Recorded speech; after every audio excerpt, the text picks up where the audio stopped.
Continuamos en Telenoticias New Orleans.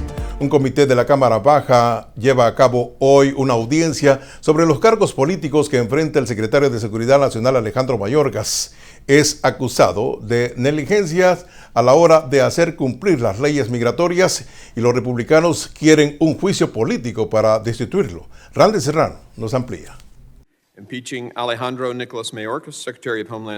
La mayoría republicana en la Cámara Baja está un paso más cerca de formalizar cargos políticos contra el secretario de Seguridad Nacional Alejandro Mayorkas, a quien acusan de esquivar las leyes y de permitir la ola migratoria que ha abrumado la frontera sur y los recursos del gobierno durante el mandato de Joe Biden. Los republicanos insisten que no hay más opción que un juicio político contra Mayorkas. La política de él y el presidente Biden crearon este caos, y este caos sigue por la política que está violando la ley. Mayorkas, el primer latino en liderar la agencia, es acusado de rehusarse a cumplir la ley migratoria de una manera deliberada y sistémica y de abusar de la confianza pública al supuestamente haber hecho declaraciones falsas.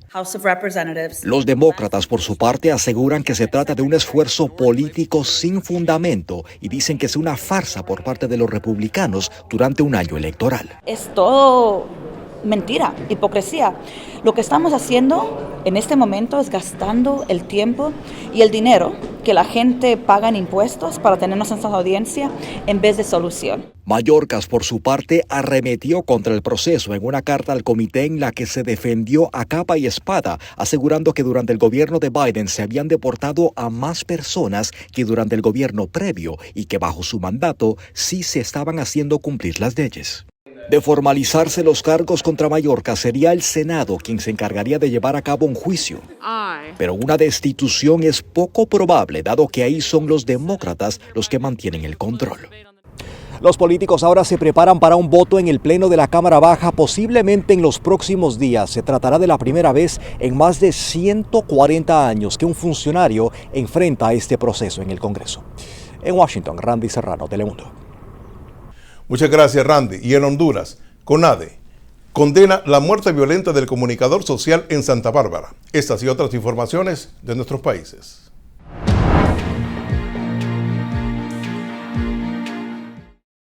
El Comisionado Nacional de los Derechos Humanos, CONADE, condenó la muerte violenta del comunicador social Luis Alonso Teruel en la aldea La Ceibita, Átima, en Santa Bárbara, y recomendó a las autoridades hondureñas a fortalecer los mecanismos de protección para evitar la pérdida de más vidas de hondureños en el territorio nacional.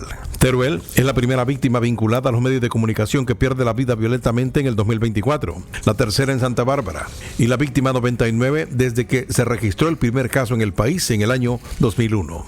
Informes preliminares indican que el comunicador social perdió la vida violentamente al recibir impactos de bala en el momento que se encontraba en la calle principal de la aldea La Ceibita, a la altura del lugar denominado La Balastrera. Desde diciembre del 2010, el comunicador social dirigía el programa Noticias, Comentarios y Opiniones en el canal local en el municipio de Átima, Santa Bárbara. La titular de CONADE, Blanca Izaguirre, se solidarizó con los familiares de la víctima y declaró que todo aquel acto violento contra la vida de integridad física de un periodista o de una persona vinculada a los medios de comunicación es un atentado a la libertad de expresión en el país. En El Salvador, las remesas familiares recibidas mediante la billetera de criptomonedas en ese país registraron una caída del 34.5% en el 2023 respecto al 2022, según datos del Banco Central de Reserva revisados. La cifra de la entidad financiera indica que las remesas recibidas en el 2023 llegaron a 82.093 millones de dólares frente a los 126.072 del 2002.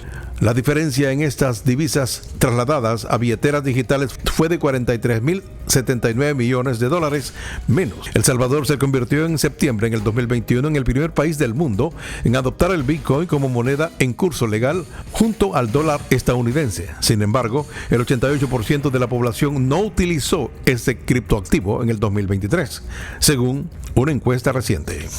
En Nicaragua, Ese país es el más corrupto de Centroamérica y el segundo del continente americano junto con Haití, según el índice de percepción de la corrupción presentado hoy por Transparencia Internacional, que denunció la manipulación del Poder Judicial nicaragüense para consolidar la dictadura en esa nación, gobernada desde el 2007 por Daniel Ortega. Según el índice de percepción en el sector público, con una escalada de 0, muy corrupto, hasta 100, muy baja corrupción, Nicaragua obtuvo el 17 puntos, al igual que Haití, y por encima de Venezuela con 13, con los que se ubica en el puesto más bajo de la lista de países americanos. Venezuela 13, Haití 17, Nicaragua 17, presentando un puntuaje más bajo con el contexto de impunidad generalizada y audiencia total de independencia del Poder Judicial, señaló Transparencia Internacional.